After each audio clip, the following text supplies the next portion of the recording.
တော်ဒီဥစ္စာကြားဘူးလိမ့်မယ်ကျွန်တော်တို့ခေါ်ရသည်ပါလဲဆိုတော့ SMART smart ပထမဆုံး S သည် specific လို့ခေါ်တယ်တိကျတယ်လို့လည်းပြောလို့ရတယ်ကျွန်တော်ကဘယ်လိုပြောချင်လဲဆိုတော့ရိုးရှင်းရမယ် simple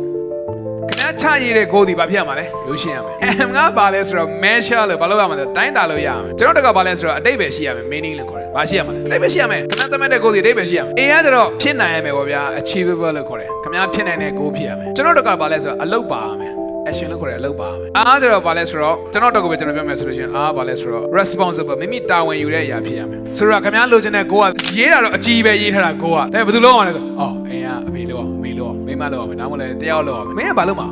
ကျွန်တော်ကိုပဲလုပ်တာဒါဆိုတခုတော့လွဲနေခင်ဗျာဥဆောင်တဲ့နေရာမှာပါတယ်ဆိုတော့ဒါ very good ဥဆောင်တဲ့နေရာမှာလည်းမပါဘူး guideline ပေးတဲ့နေရာမှာလည်းမပါဘူးခင်ဗျာ goal တစ်ခုပဲစဉ်းစားပေးတယ်ဆိုလို့ရှိရင်တော့တခုခုတော့တခုခု